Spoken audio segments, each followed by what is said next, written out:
This is the Louie Tee Network.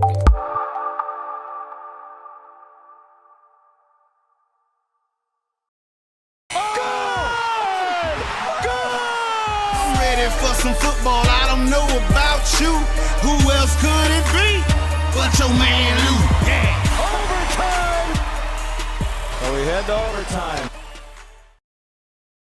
Who else could it be but me, your man, Louie Tee? Welcome to Monday Night Football Overtime. Houston Texans on the road after the huge win, come from behind win versus the Indianapolis Colts on Sunday Night Football, travel to the Mile High State to take on the Denver Broncos. And it was a return home for Brock Osweiler. That's what it was billed up as. And he was supposed to come back and show the Broncos fans what they were missing, what the game's been missing, man. Y'all need Brock out there. Didn't go so well. This is, I'm going to tell you what the problem is with Brock right now. Why everybody is killing this man, and rightfully so. I can't, I'm a Brock Osweiler supporter, and I'm not ashamed to say it. But this was embarrassing tonight, again, as all the primetime games have been for the most part, except for last week. And the problem is they keep putting the Texans on television. Why? I don't know. I don't know who told them that this was okay to put the Texans on every damn week. Like, the problem with the Texans being on TV every week is we get to watch Brock fail epically every week. And it's not like they're putting him on again. And we still got one more Texans game. I'm like, God damn it. Have we not had enough Texans already? We've had them 3 times already. Patriots, Texans, Patriots, Colts, and now the Broncos. And we still got them against the Raiders on a Monday night over in Mexico in about 2 or 3 weeks from now. So we're not done with the Brock Osweiler tour around the league. But I think the reason why everyone's coming down so hard on him, it's one thing if Brock was out there stinking it up when nobody could see in anonymity, on a Sunday afternoon at 1 o'clock when everybody else was watching their own games. They're putting this man on the big stage, it seems like each and every week, and he's going out and failing epically.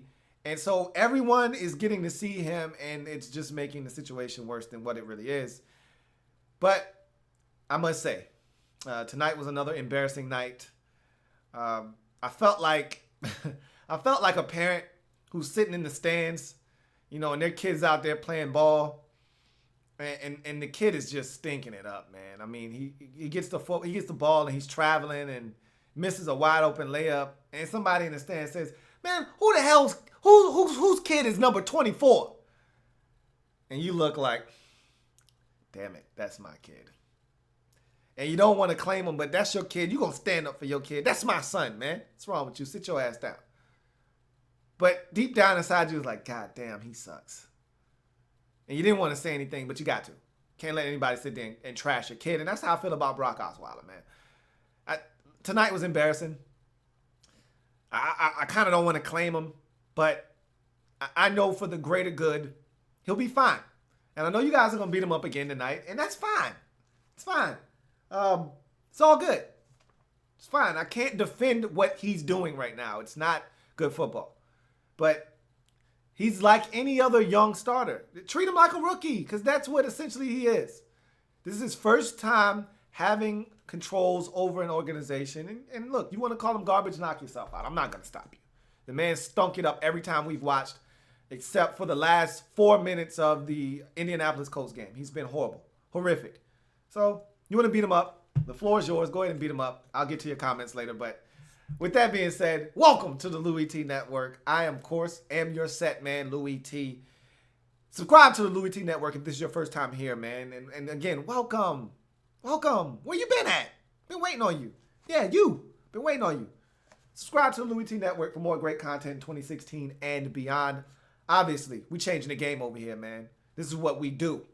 Every primetime game, we breaking them down here on the Louie Tee Network. Every single regular season game, we breaking them down here on the Louie Tee Network. Every single playoff game, we breaking them down here on the Louie Tee Network. We breaking them all down here on the Louie Tee Network. This is what we do. And so, go ahead and subscribe.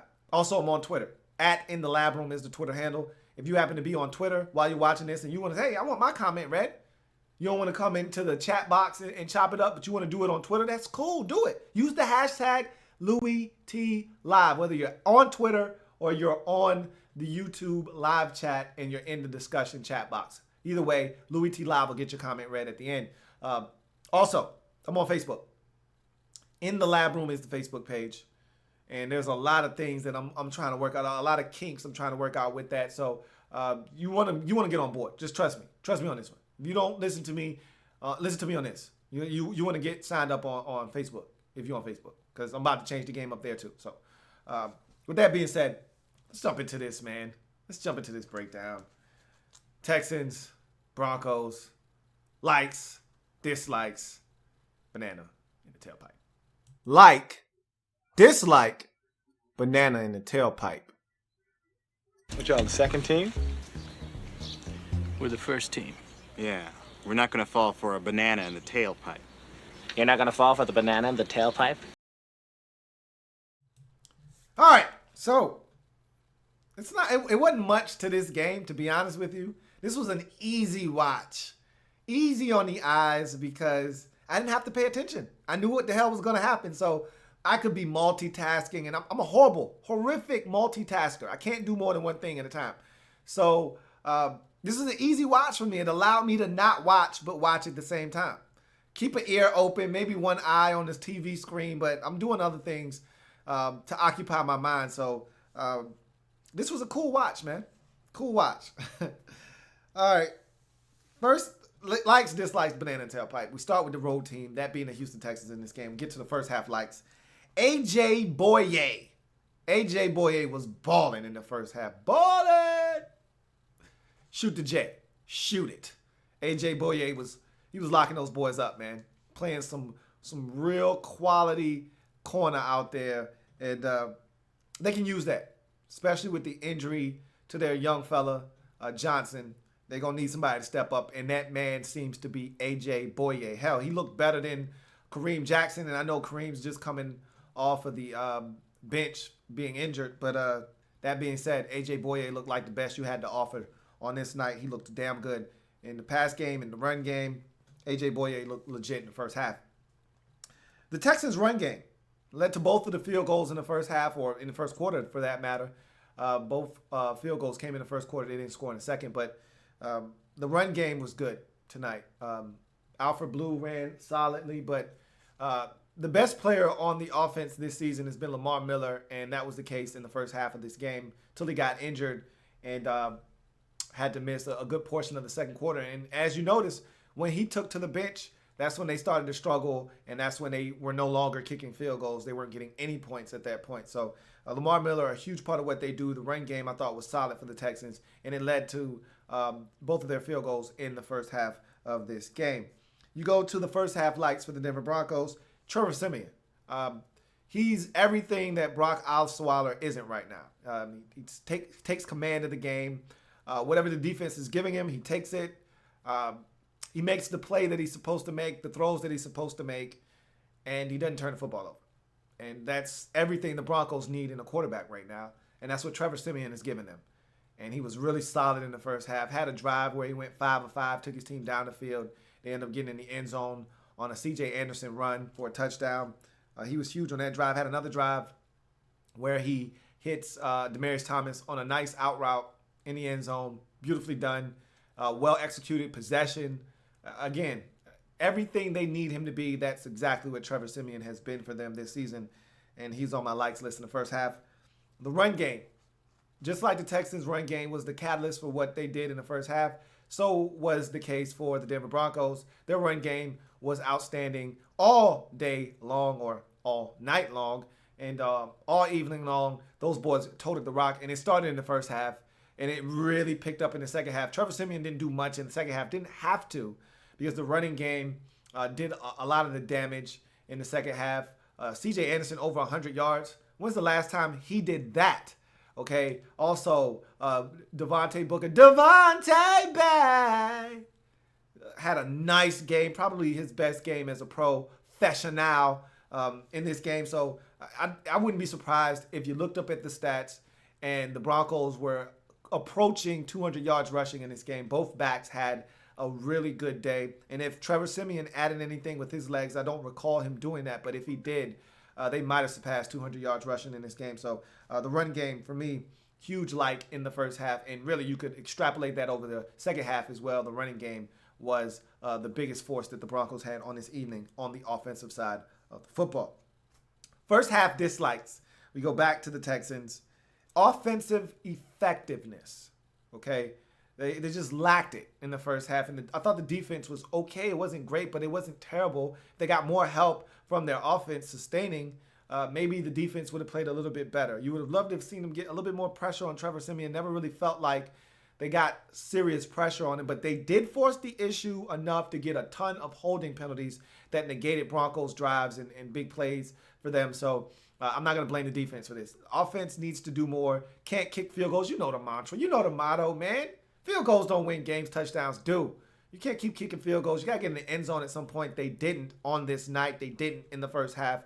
And because of that, offensive effectiveness or lack thereof is on my dislikes list for the first half. You go to the Broncos in their first half dislikes. Russell Okung is on my dislikes list. He was horrible in the first half. Got a ton of penalties. He was getting beat by Whitney Merciless and Jadeveon Clowney. A couple of holding penalties that negated some big gains for the Broncos in the first half. Didn't really like his performance. And really, that entire offensive line struggled at some point in the game. A lot of holding penalties by the Broncos. They were racking those up. And Russell Okung, to me, was the chief violator for them up front with the penalties. The conservative approach to the final drive of the half, I didn't like that much. You're up 14, I believe, 6 at that point, maybe even 17 to 6. I think it was 14 to 6 at that time. I think we're going to go with that. And you just scored on your last possession. You're playing well. You got some really good field position after a nice C.J. Anderson run. You got a couple timeouts in your back pocket, and you just decide, I'm going to just let 50 seconds run off, and we're going to go to halftime. What the hell is up with that?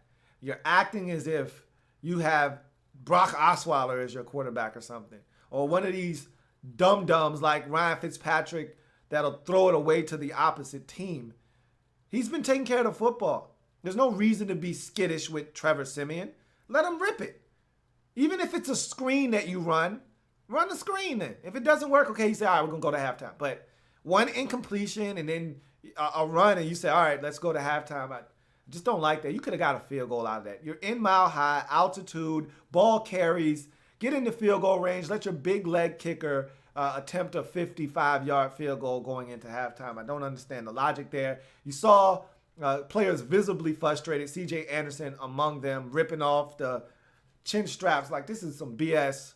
We got it going right now. Why are we stopping? And so I didn't like that passive-aggressive approach and conservative approach to halftime. Even though you knew you didn't need to do much, the Texans weren't going to threaten you in this game. Doesn't matter. Go get points. Second half, we go back to the Texans and we go back to the lights. Brock Osweiler's legs. Early in the second half, he gave them a little bit of a spark. You thought maybe, just maybe, he could conjure up some of that Sunday night magic and bring it to Monday. And he took him down the field. Some of the biggest plays on those drives were his usage of his legs, scrambling and making things happen. They get down to get a field goal to make it 14-9, I believe. And they get the football back again after getting a stop. And on a third and like 11, the guy runs for like 13 yards in the first down. And you're like, whoa, okay. Brock's starting to smell the B.O., baby. Yeah. And then Alfred Blue gives the Texans the blues. Fumbles the football. Hell of a hit, though. He got a nice two-piece from Darian Stewart and T.J. Ward. Boom, boom. Football comes flying out. Recovered by Davis. And that was all she wrote. It seemed like that took all the wind out of the Texans' sails. They were never the same. Brock was never the same. And so goes the rest of the story. Denver Broncos second half likes. Stewart and Ward forced the fumble, and I just talked about that, recovered by the linebacker Davis. Great play. Like I said, 1-2 punch. Bow, bow. Ball comes out. And that was the night for the Texans. They had a little mojo going, little momentum building. They just got a field goal. They were driving again. They were going to get some more points. And just like that, the night came to an end. Recovery of the Osweiler fumble. This was my low point of the night for Brock. Nobody around you. It's not a wet night. Don't know what happened. Ball slips out of his hand. Ruled incomplete initially. Scooped up by Chris Harris Jr. They have a little meeting of the minds and they decide, you know what? That looks like a fumble. We're going to call it a fumble on the field. They go look at it on replay. It is, in fact, a fumble. Oh, Brock. Oh, Brock. Oh, Brock. Denver Broncos defense strikes again. You go to the dislikes. For the second half, we go back to the Texans. Alfred Blues fumble. Broncos get a touchdown off of that. And it went from 14-9 to 21-9, and you saw where it was going. The writing was on the wall. All the momentum they had built, gone. Osweiler fumble. I just talked about it.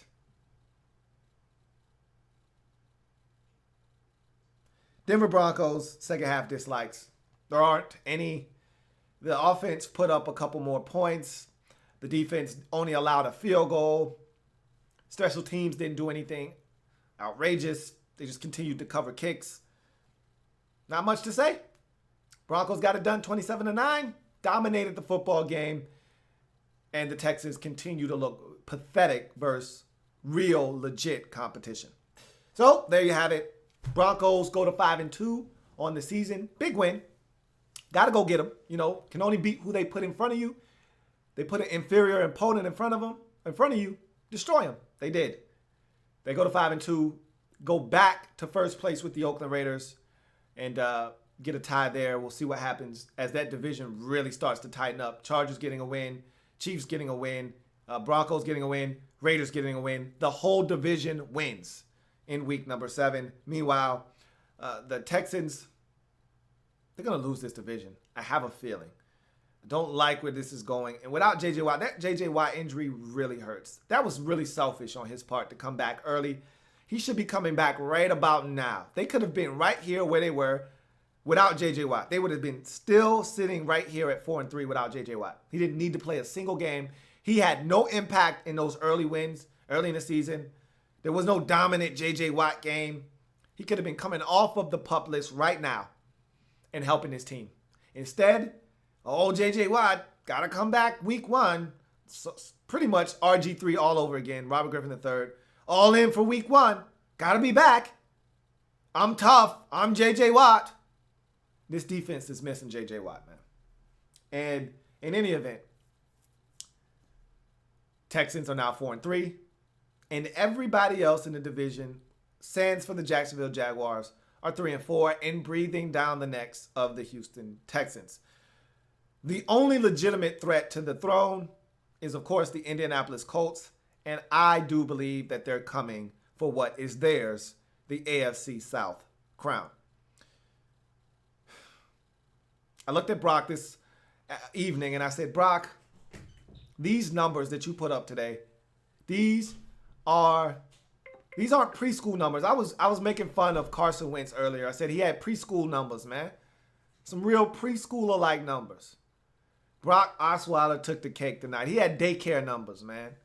He got dropped off at the daycares with a pacifier and a couple bottles of milk, some diapers. This was daycare numbers, man. You're too old for this. What do you have, over 40 attempts? Let me see this scroll call. 41 attempts and 131 yards, bruh. That's daycare numbers, man. You're taking a couple of naps throughout the day with those numbers, man. That's despicable. You sipping out of juice. You sipping out a sippy cup, man. You drinking juice out of a sippy cup. He'll get better, though. I think. So, with that being said, Let's go to where this game was won. Well, wake her ass up! We're gonna win tomorrow! Winning. You starting to get the concept now? Oops. Winning. All right. So where this game was won was pretty simple for me. The lack of production out of the Texans offense versus that Denver Broncos defense. Denver Broncos defense dominated. They didn't allow a touchdown. The Texans never really threatened them to get into the end zone. And if you can't score touchdowns, you can't win in this league. We saw that on Sunday night. A couple of field goals wasn't going to get it done. Got to be able to score a touchdown. And they weren't able to on this night. And so where this game was won was Denver Broncos defense dominating the Houston Texans offense. Thought the Texans defense gave them an opportunity in this game, and the Texans offense didn't. So where this game was won, Broncos defense dominating the Texans offense. That's where this game was won. So from there, we go to wrapping it up. And I've said all I needed to say. Time to hear from you, the people. How do you feel about this outcome? Let's wrap this thing on up. What the hell? Yo, the sign is real simple, B. It says wrap it up. Wrap that shit up, B. All right. So, let's get to some of your comments. See what you guys have to say about this game. Andrew Kim says, you would think any QB would make Hopkins even more of a superstar wide receiver, though he already is like he was with Hoyer. Guess Brock is a special talent, LOL.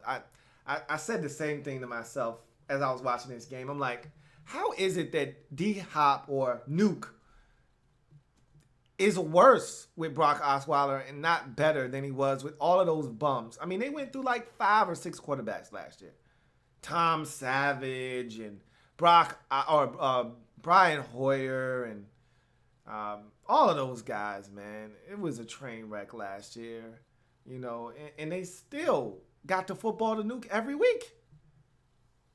And Brock is just struggling, man, and I don't get it. It doesn't take much to get Nuke the football, but when the other team knows you going to throw to him the football too, it becomes that much harder. I still don't like the play calling. I still don't like the way that they're setting Brock up.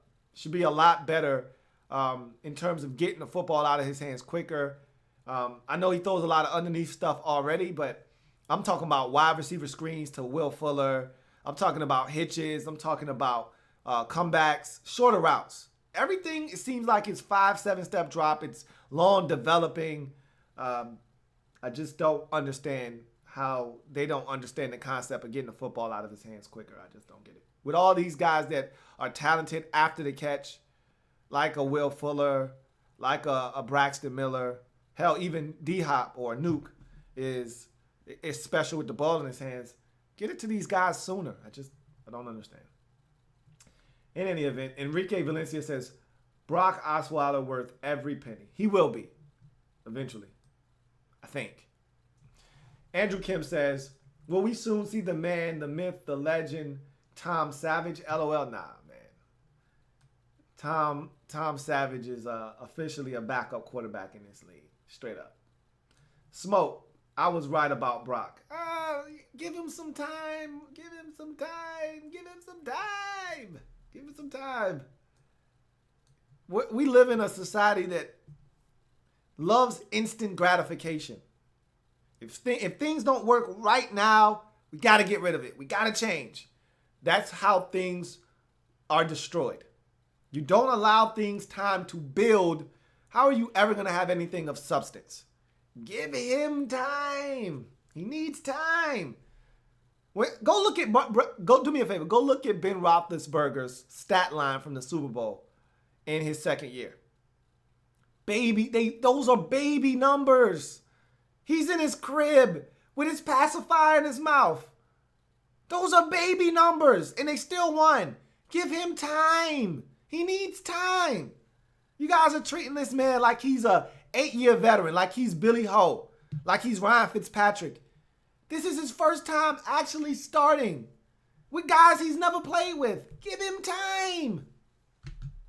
That's all I ask. Give him time.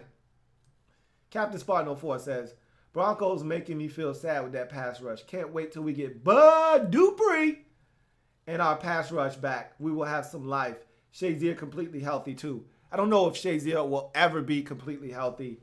And I don't know if that Steelers pass rush with Bud Dupree is even that elite. I'd have to see it. I think the Steelers pass rush is it's not all that. It's not all that. Brian Moss says, it seems like the Broncos D can be had in the run game this year. I think so. I think we've seen that. You can run the football with a little bit of success on the Broncos. I told you I didn't think their defense would be as dominant as it was. They lost too many pieces for it to be the same defense that it was last year.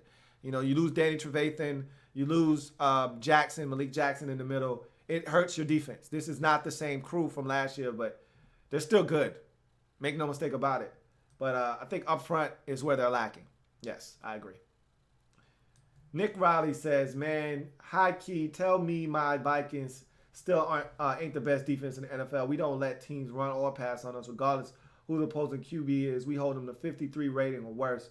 Nah, that defense is still the best in the league. That hasn't changed. Captain Spartan 04 says, I'm getting more jealous watching Shane Ray, Beasley, Fowler all ball out too. Yeah. It is what it is. You'll get one eventually, one of these days. You get one. Nick Riley says, man, Brock stinks. He's on that Fitz booty level.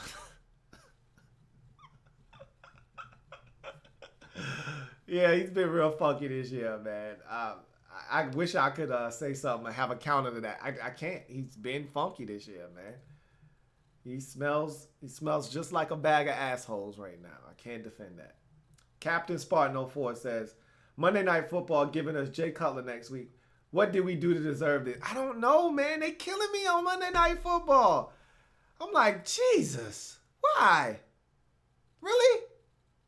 Really? We already had Jay Cutler already on Monday Night Football. This is what I'm talking about. I don't understand the scheduling. Why do we need the Texans 4 times again on primetime? I forgot. Why do we need the Bears 3 times already on primetime? Next week we'll make 3 times. What was the Bears record again last year? I forgot. What was the impetus for them being on primetime 3 times already? And I don't think they've been on Thursday night, so I'm pretty sure we're going to... we just had the Bears on Thursday night. That's right. A Thursday followed by a Monday. What did we do to deserve this? I don't understand the logic. This is going to be the 4th time. And I understand that the Chicago Bears are a brand unto themselves. I understand that.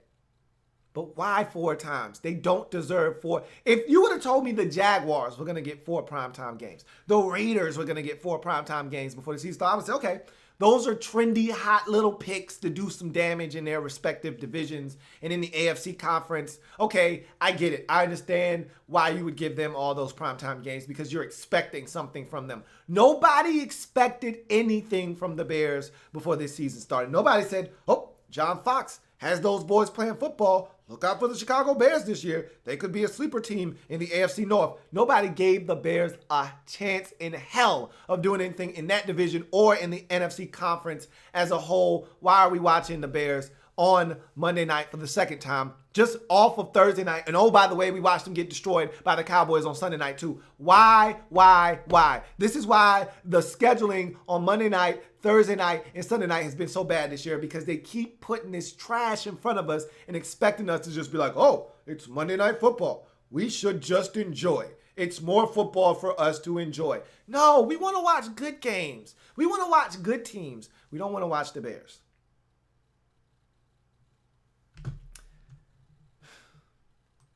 Enrique Valencia says, Louie, come on, man. You can't stay on the Brock train. It's about to fall off a cliff, and I'm trying to save you from yourself. I understand, and I am very grateful for your concern. But I got this, man. Trust me. I'm going to go all the way to the front of this ship. All right? I'm not the captain of the yacht, but I'm on the boat. So what I'm going to do is I'm going to mosey my way up to the front of the ship, and I'm going to have a word with the captain. I'm like, hey, Cap, check this out. I'm going to need you to turn this ship around and let me navigate this thing, man. I got this. I got it. We're not going to crash. I got this. So let me handle this, because y'all gonna say, hey, man, You were right. Y'all gonna say it eventually. Or I'm gonna say, damn, y'all were right eventually. But I'm not willing to give up on the man after one season. That's the thing. It's a 4-year deal. If he's bad, he'll be bad. But I think if you give him some time, he'll improve. I've seen enough to think that he'll improve. But we'll see. If he's bad and he continues to be bad and this is who he is, sort of like Blake Bortles. This is no different than Blake Bortles. Okay? How come you're willing to give Blake Bortles more chances? You know why? Because he's Blake Bortles. He was a first-round pick. So we must give Blake Bortles more opportunities to throw interceptions. Because he's Blake Bortles and they spent the first-round pick on him and he's not making $36 million guaranteed. So he's fine. He'll let him keep throwing interceptions and losing games. He's fine. But Brock Osweiler has his team at 4-3. He's not throwing a bunch of interceptions. He's not doing a whole bunch of stuff to hurt his team. He's just not helping them. But yet he stinks and he has to go. I don't understand. Last time I checked, the Jags are 2-4. The Texans are 4-3.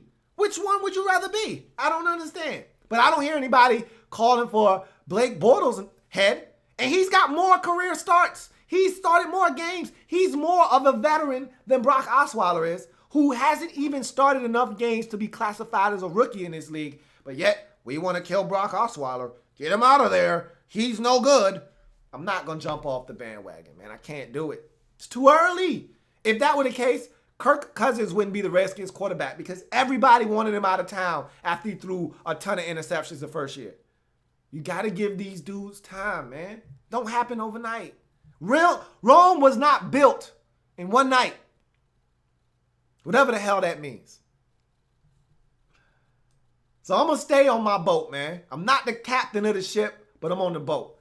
I'm not getting off. Not yet, at least. Smoke says, Bill needs to simplify the offense. That's what I'm saying. They throwing too much at this young fella, man. All these 7 and 5-step drops. What are we doing here, man? Simple basics. Get the football into the hands of your playmakers sooner. Let these guys make plays, and when defenses come up and be nosy, you pump it, and then you go on these boys and let Brock throw the football. The run game is working, so you should be able to play action fake. There's not enough creativity. They're just saying, nope, this is our offense. And even though you're a square peg and this is a round hole, we're going to fit you into our offense.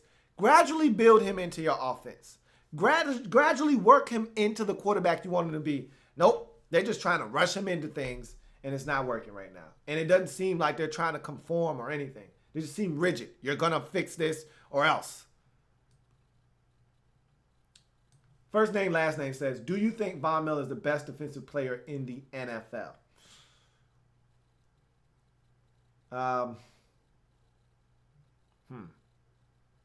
Yeah, I do. If I were drafting on the defensive side of football, he'd be the first guy I would take. So, yeah, I do. Louie Tee, Nick Riley says, man was getting like 8 yards per touch. Booker was eating. Yeah, man, at one point, C.J. Anderson was getting 9.1 a pop. And I want to say he finished with like 16 for $1 and some change. So those boys were eating, man. They were eating. They had a feast. Pass me the rolls. Yeah, and a little bit of that cranberry sauce. It was Thanksgiving early for those boys because they were eating. And eating good, too. Smoke says, we need to improve all over. Yeah, you're not that bad as you think. It's just that the things that you're accustomed to seeing, J.J. Watt be out there making plays, it's not there. And this defense is hurting because of it. And offensively, you just can't get things going because you're struggling at the quarterback position. And I don't think they're making the necessary adjustments to help Brock out. And so it just makes everything that much worse. Enrique Valencia says, Brock almost became the first quarterback to throw 40 times and had less than 3 yards per attempt. Dink and dunk. Yeah, I told you, it was a train wreck tonight. It was an S show, no doubt. It was bad. It was real bad. BE says, 8-6-1 for me this week. I hope it's a better week than I had. I already told you I'm below the Mendoza line. I was below the Mendoza line before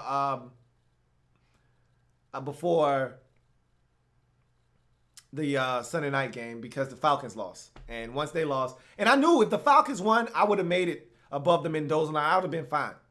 But they didn't get it done. So I think I went 6-7-1, something like that.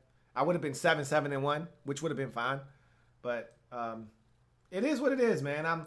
I told you in my video and I'm disappointed because my Redskins lost. They let me down. A number of teams let me down. The 49ers, I'm done with those. Boy, they stink. God, they stink. They're so bad. They're the worst team in the league. I said it. Yeah, I said it. They're the worst team in the league. So I'll go over all of that on Wednesday night, though.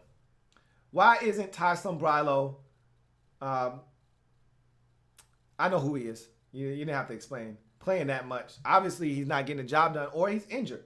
I can't answer that for you because I don't actually know.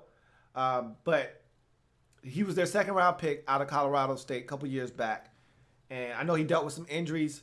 Maybe he's not playing good football anymore. You know, maybe, most likely, if I had to guess, I'd say he's injured, though. If I had to guess. But we'll see. Brian Ma says, how do you think the Broncos will fare in their next two games against the Chargers and the Raiders? Where are those games at? Obviously, the Chargers game is at home because they went to San Diego already. Where's that Raiders game at? Honestly, it doesn't matter to me. I think they can beat the Raiders because the Raiders don't play any defense. And their defense matches up with the Raiders' offense. So I think they're going to fare well against the Raiders. They owe the Chargers one. I think they're going to play much better versus the Chargers. But I'm going to tell you what, it would not shock me if the Chargers have always played those boys well. Even when they were a juggernaut on the offensive side of football, San Diego would always play them well, even in Denver. So that Chargers game is going to be tough. I think they're going to beat the Raiders. Smoke says, second half adjustments were horrible for us, and that fumble killed us, but that's no excuse for this. You're right. You're absolutely right. I still don't see the adjustments that I want to see to the shorter passing game. And I know he's dinking and dunking, but that's not what I mean. I don't mean check it down. I mean actually getting the football into playmakers' hands, not checking it down to C.J. Fedorowicz, not checking it down to your running back out of the backfield. I'm talking about actually getting the football into Nuke's hands, into Braxton Miller's hands, into Will Fuller's hands, into these guys with blockers out in front of them, getting them out in space and allowing them to maneuver. Throwing some slants, some quick slants, easy completions to get him into a rhythm. You're not seeing that. Everything seems to be trying to drive the football down the field. Long developing plays where he's getting pressure and he's got to run and throw the football away. I don't understand that. That fumble was huge because any momentum you were building in the game went out of the window with that fumble. Captain Spartan 04 says, I've determined Anthony Barr the face of the Vikings defense. He's a good choice. But that defense, to me, is faceless because they have so many guys that makes plays. I don't think one guy stands above the other. Harrison Smith is a damn good safety. Anthony Barr and his running mate from UCLA, Eric Kendricks, both of those guys are ballers. I think in a couple of years, remember this name, Daniil Hunter. I think he's going to be one of the best defensive ends in the league. You got Linval Joseph in the interior of that line. They got guys everywhere that can make plays. So that's a defense that I would just say they're just good together, collectively as a group. Jason Moore says, Osweiler is so pedestrian, it's ridiculous. But got to give him mad props for suckering the Texans out of $72 million. I can't say anything. You're right. He was pedestrian. I told you he was in daycare today, man. These are daycare numbers, man. You know, I just put him down for a nap, as a matter of fact. Yeah. Burped him and everything. Smoke says, I've been said bring Watt back during week 3. He rushed back. He didn't need to. Now he's hurting his team. That was selfish of him. That was really selfish on his part. All of this could have been avoided. You could have been a better football team because J.J. Watt changes things. We've seen this man individually take over games and help this team win. And you don't have the capability of doing that on the defensive side anymore because you don't have that guy that can take over a game, that can wreck a game plan, that can force a team to change all the things that they want to do because they want to double and triple team one guy. And that frees up everybody else. You don't have that guy in the middle of your defense anymore. So you can't beat the Cincinnati Bengals on Monday Night Football 10-6 because you don't have the capability to do that because you're missing the centerpiece of your defense. So you can't go on a Monday night and upset the Denver Broncos or upset the New England Patriots or beat the Patriots when you're supposed to with a rookie third-string quarterback because you don't have J.J. Watt. And even when he played that night, he wasn't J.J. Watt. Captain Spartan 04 says, Texans are going to blow this division. It's a fact, not an opinion or a joke. I agree with you, sir. Smoke says, Brock was ass tonight. Indeed. All right, let's see.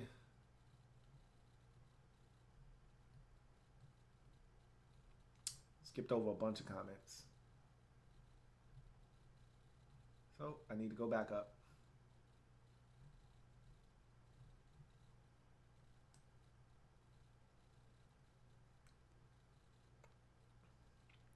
Nick says, Texans really need to find some identity in the passing game, and Brock can't even hold on to the ball. Fumble without being touched. Butterfingers. Terrible. Captain Spartan 04 says, Brock was horrible, throwing 10 yards or more. Broncos defense, not good play calling or coaching. He says, Broncos defense or not good play calling, coaching. A combination of both. The Broncos defense had something to do with that, but I've been saying this all year long. It's been bad play calling and coaching all season long. Captain Spartan 04 says, scenario question, would the Texans be better if Hackenberg was their quarterback? I don't know the answer to that. I haven't seen Christian Hackenberg in the NFL, so I don't know the answer to that.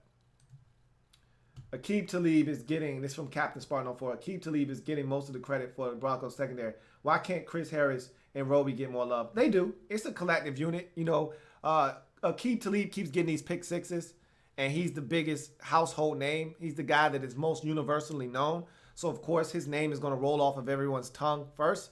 But everybody that watches football knows that that secondary as a group, T.J. Ward, even their other safety that made the hit tonight. Let me get my notes. Got Darian Stewart.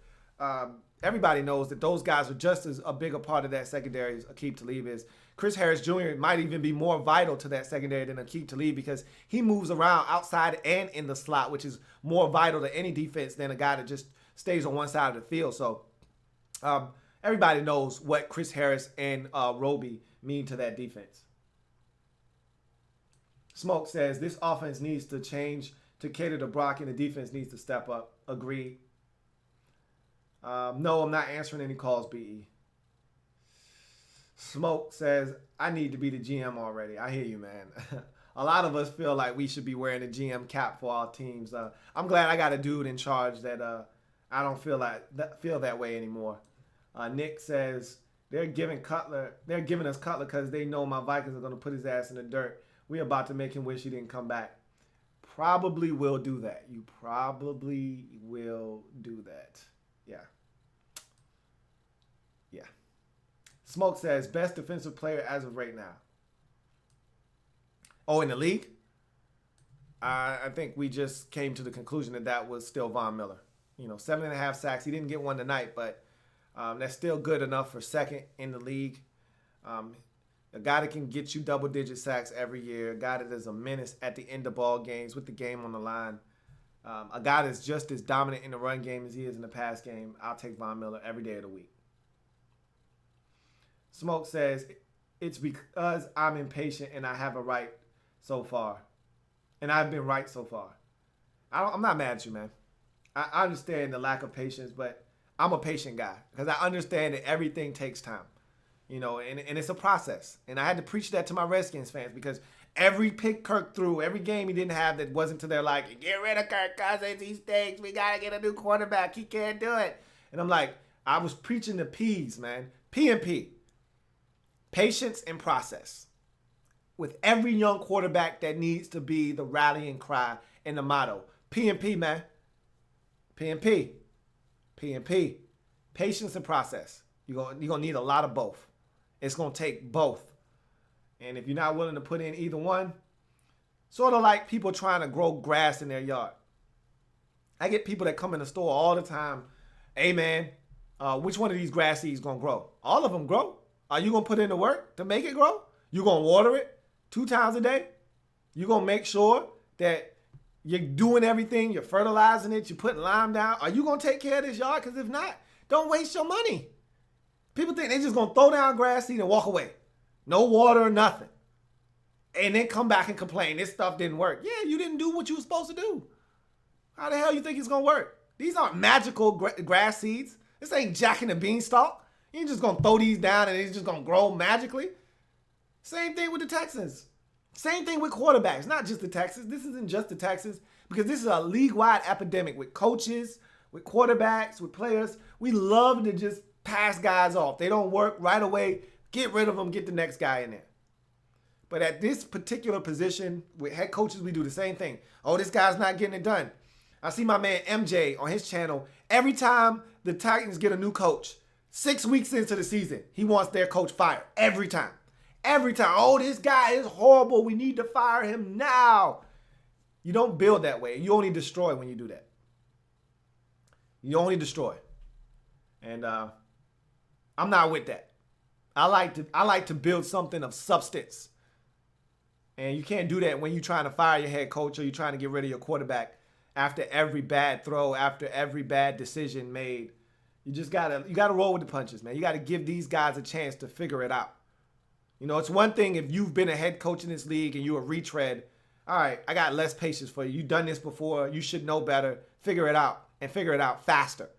But when you're a first-time head coach, it's gonna take a while to make that adjustment from being a coordinator or being a quarterback's coach or being an offensive line coach, because you're just dealing with 7 guys in a room. And so it was easier to just deal with those guys. Now you got to deal with all 53 players. It's different. You got different responsibilities now. You know, now a lot of your job is maintaining and managing egos and personalities more so than X's and O's. You got to figure out how to make this guy happy, how to appease that guy, how to get all these guys on one accord, how to galvanize the group when things aren't going well. It's different being a head coach.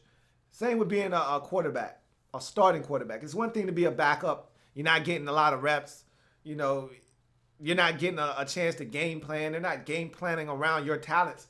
It's different when you're the guy. And you got to try to get a rapport with these receivers. And you got to try to figure things out. And he's never had to do that. So I'm more of a patient guy because I understand it's a process. Andrew Kim says, good point, but it's iffy for me. Bortles or Osweiler? I would lean on Bortles because at least we have seen last season he was good. Not convinced on Osweiler yet. At Denver, he was okay. See, I'm not buying that with Blake Bortles. Why was he good last year? He was garbage last year. He led the league in interceptions last year. A lot of his yards came in garbage time. When they were down by 3 scores and he got to light it up because teams were playing prevent defense and allowing him to throw the football over the field. Like, I'm not buying that Brock Osweiler was that good last year. How many games they win last year? I don't remember. Remind me. 4, 5 max? I don't get it. Nick Riley says, man, must be nice to have run blocking and pass block. I forgot what it looks like. Yeah, it's going to be a rough time for you this year if you guys can't get it together on the offensive line. Bernard543 says, Osweiler equals Cutler. Can't argue with you, man. I Break for Rapper says, do you have a soft spot for the Chargers? I got a soft spot for good football teams, and the Chargers are a good football team. So if that qualifies, then yeah, I do. I got a soft spot for good football teams. I just love watching football teams mature and grow, and that Charger team is young, but they got the right guy at quarterback, and so he's going to speed up the process for them. And I like seeing teams grow, and I like watching good football, and the Chargers play good football. So yeah, I do have a soft spot for good football, and the Chargers, they qualify for that for me. Enrique Valencia says, if it wasn't for Andrew Luck, the AFC South would have the worst quarterbacks in the league. They still probably do. Andrew Luck isn't good enough by himself to elevate that over the rest of the divisions in football. I mean, you go around the rest of the divisions, I guarantee you at least 2 quarterbacks in every division is somewhat good. Whereas I think he's the only guy in that division. Everybody else is kind of like, we got a guy we're getting by right now, but we're not sure. Maybe Marcus Mariota. I'm probably selling him short, but I haven't been overly impressed with him either. Captain Spartan 4, I don't go below the Mendoza line. Goes below the Mendoza line the following week. Just saying, hashtag. I deserve that. I went out on a limb a couple of times And I'm telling you, man, in every game that I lost, I was up by double figures. The Rams game, I was like, oh, hell yeah. It's 10-0 right off the bat. I said, we got these boys. They blow the lead. The Falcons were up 27-10. They blow the lead. The Redskins were up 17-13 with a minute left, and they blow the lead in 47 seconds, man. What can you do, man? What the hell? The Ravens were up 10-0. All of these games, I had them. They blew them. I don't know what you want me to do. The 49ers were up 14-0. What you want me to do, man? Other than pick the right team, I guess. But I thought I picked the right team. It's not like I went out on a limb far and you're like, man, what the hell were you thinking there? Like every game that I lost, every single one, the team I picked was up by double figures at some point in the game and blew the lead. I don't know what else to do, man. I don't know what else to do. I don't. I put my foot in my mouth though, because that's not who I am. But these guys made me look like a fool. I picked teams that were supposed to get it done, and they didn't get it done for me, man. So you're right. I can't say anything. You're right. You got me. Dead to right. I'm in the corner. I just hope I'm not in the corner with the dunce cap on. I hope somebody else takes that place for me. It was a rough week, and it was rough enough to the point that I feel confident that somebody else had 5 wins. But I don't know, man. I don't know. We'll see tomorrow. Smoke says you need to trademark that copyright, that San Diego Superchargers line. Well, see, I heard it from somewhere else, and I don't know if you've ever heard the San Diego Chargers song, but that's where I got it from. They don't quite say it like how I say it, but that's the premise. I got it from the song. If you've never heard the song, go hear the song, man. It's more like San Diego Superchargers, San Diego Chargers. That's how the song goes. So I just took it and put a little spin on it. San Diego Superchargers. But it's all one and the same, man. I can't trademark it because I got it from the song. Nick Riley says, my man Hunter is a sack machine. I love that dude, man. Daniil is going to be a beast. He got better so much faster than I was expecting him to get. I didn't expect him to be this good this fast. Let's see.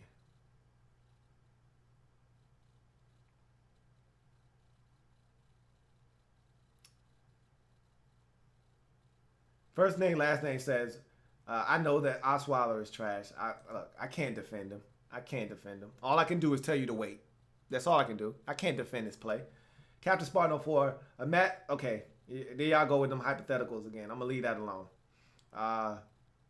Nick Riley says, I'm with you, bro. We don't have that one star in defense. We have playmakers everywhere that thrive off one another. And that's what I think the Vikings defense is, and there's nothing wrong with that. You don't have to have an elite star to have a great defense. They got really good players everywhere, and I think that's why that defense is so good.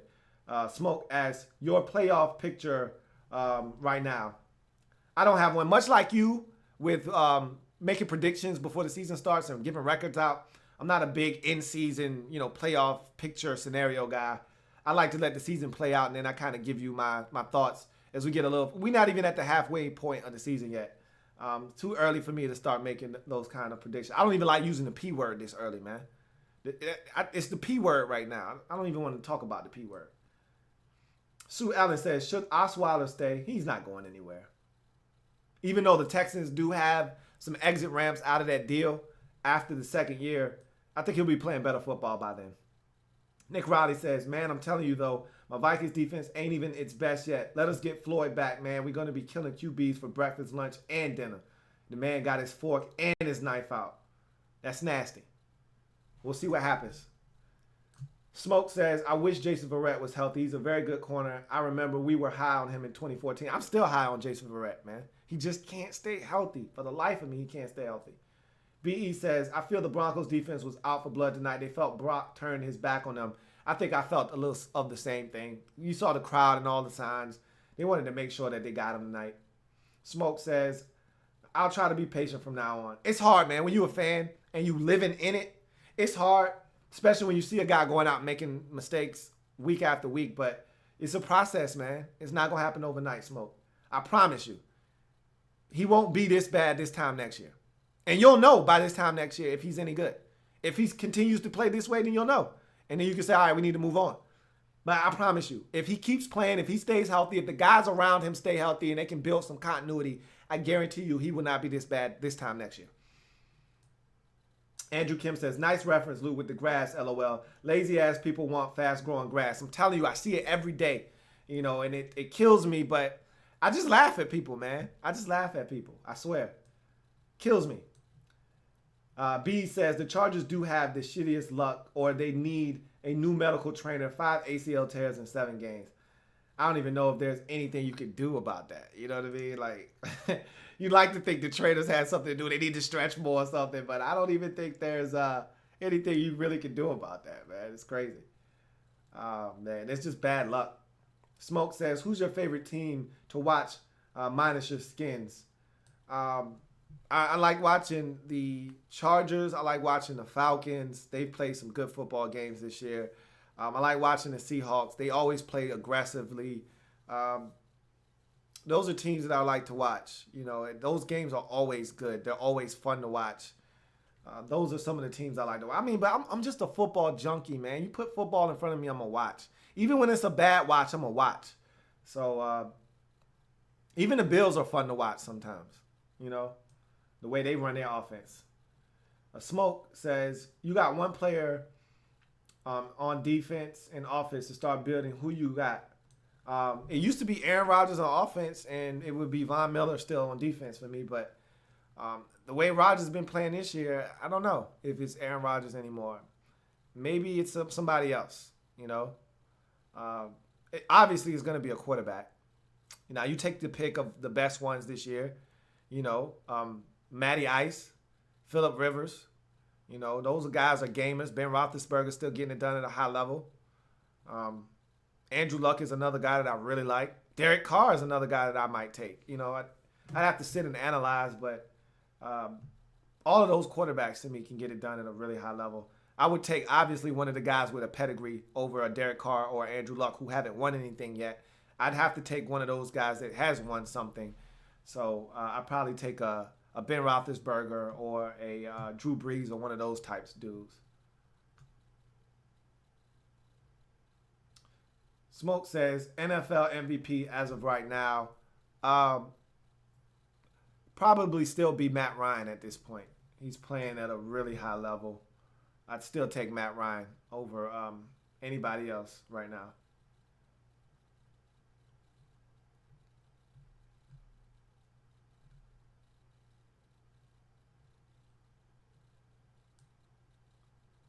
BE says, not every game Seattle didn't lead by double figures. Yeah, but I didn't lose that game either, though, BE. I didn't lose that game. That was a tie. Now, the only team that wasn't up by double figures was the Vikings. I lost that game. They were never ahead in that game, except for 3-0. But, I mean, I just gave you like 5 games of double-digit leads that were blown by teams that I picked. I mean, I don't know what else you want me to do. You know, and it's not like I'm talking about 3 or 6-0. We talking about 10, 13, 14-0, 27-10 in the second quarter. You ain't supposed to lose them type of games, man. So I'm not here to cry over spilt milk. I made the picks that I made. I lost the games that I lost. It's gonna be fun on Wednesday because I know y'all gonna kill me, and I'm a man behind mine. I stand behind mine, man. I'm not gonna run from this. I'm gonna take my L's like a man. If I can dish it out, you know I'm gonna be able to take it. So I was dishing them out last week and having a good old time. I'm gonna have to take it on the chin this week, and I know y'all gonna give it to me, and I'm ready to take it. So it's gonna be fun, man. It's all good. I'm a competitor, so I'm gonna be back. You best believe that I'm gonna be back. And when I come back, I'm gonna be back with a vengeance. Don't you worry. So it's gonna be fun tomorrow, man. Or Wednesday, I should say. Well, tomorrow is Wednesday. So Enrique Valencia says, what will it take for you to change your opinion of Brock? Let's say he has 18 touchdowns, 15 interceptions, with a completion percentage under 50. Will that do it? Nah. That's what a rookie would do in his rookie season. 18 and 15 with a 57% completion percentage. Go look at Joe Flacco. Go look at all those dudes, man. When they were young and dumb and didn't know what they were doing. Go look at their numbers. Those are rookie-like numbers. I take that from Brock this year. And he's going to be somewhere in that neighborhood when it's all said and done. He'll be fine. I'm not giving up on him. All right. Brian Moss says, Bradley Roby was in the same draft as Verrett. How do you think those two cornerbacks compare? I'll tell you what, I killed Bradley Roby coming out of Ohio State. He was a grabber. He didn't look for the football. He was all raw skills and not enough talent for me in terms of, well, no. He was all raw talent and no skill. I said that backwards. So I wasn't a huge fan of his coming. Jason Verrett was the best corner in that draft to me. And Bradley Roby blew my mind with the way he played as a rookie. Absolutely total mind blow. I mean, I didn't see that coming from him. And I was wrong about Bradley Roby. And he's been outstanding for the Denver Broncos since coming into the league. Outstanding. Don't know where they'd be without him. BE says, do you think Sunday night's game was better than every other primetime game put together? Yeah, it was. It was.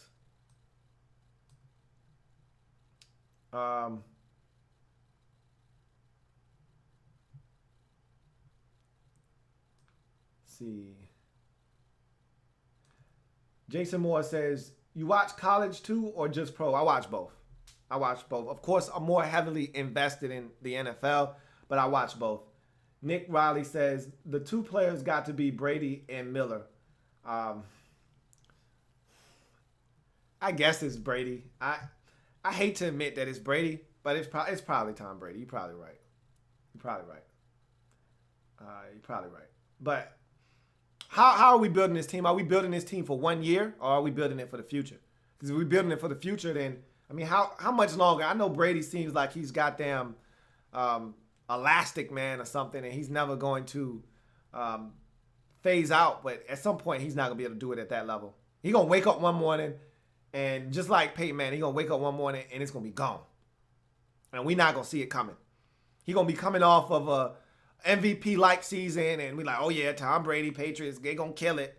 And Tom Brady going to come out, and he's going to be throwing, he's going to have a water gun out there, man. I swear. It's going to happen overnight. And we ain't going to see it coming. But you're probably right. If it's for one season, it's probably Brady and Miller. Andrew Kim says, that tie cost me 9 wins. Broke my Jeff Fisher streak with 8 wins. That's unfortunate, man. BE says, tomorrow is Tuesday. You're right. Tomorrow, well, for you, tomorrow is Tuesday. For me, on the East Coast, it's already Tuesday. Tomorrow is Wednesday. Smoke says, Lou low-key keeping me sane with the real talk about quarterbacks. Hey, man, I try to bring a different perspective, man. If you listen to all of that pitchfork and torch talk, man, it'll get you. You know, everybody's got a pitchfork and a torch. They ready. They out for blood, man. They want Brock Osweiler's head on a platter, man. And all I'm trying to tell you is you just got to look at it from a different perspective. I'm not saying the man is playing good football. He's not. I can't defend his play. He stinks right now. But what I'm telling you is give him time.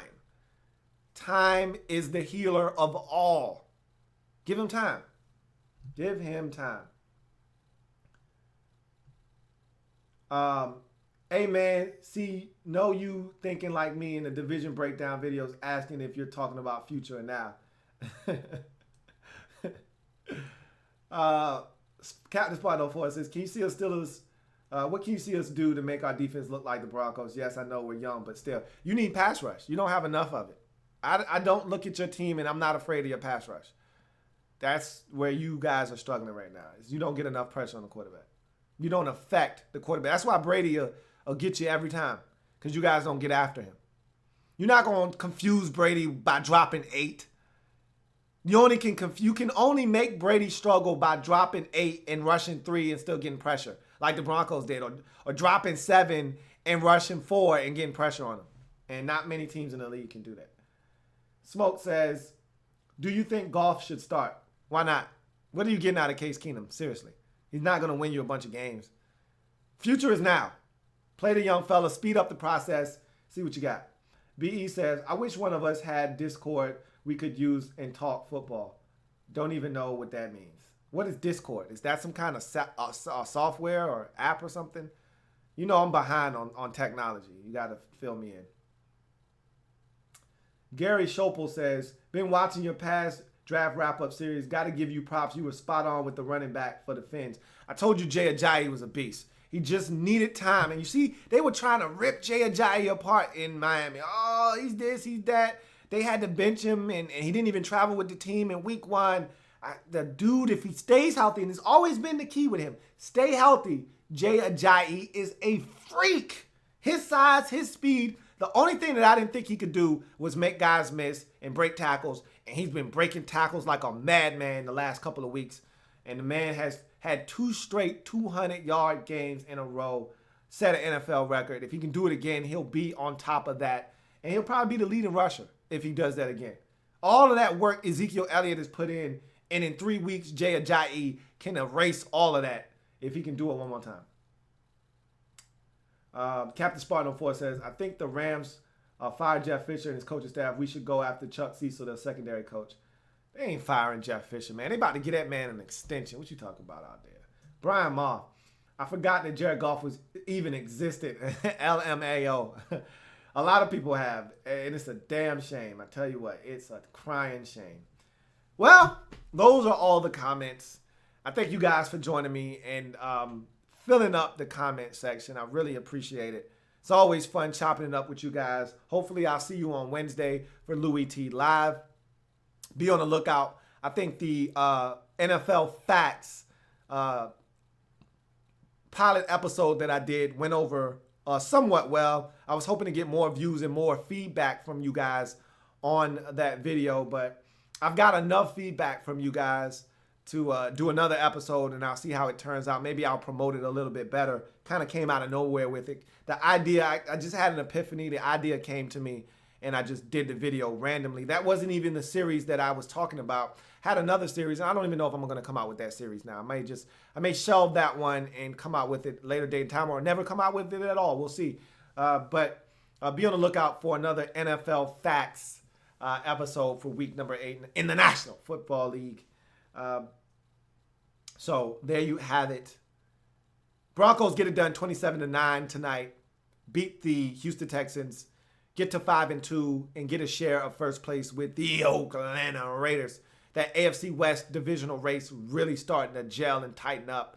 That's going to be a fun one as the season continues to unfold. Meanwhile, the Texans dropped to 4-3, and now they're a simple game ahead of both the Tennessee Titans and the Indianapolis Colts, both of which they've already beaten this season. So, in effect, they hold a 2-game spread over those teams, but they have to meet both of those teams, and both of those games will be on the road. So, Texans don't have a lot of margin of error after starting 4-3 with some of the losses the way they've looked this season.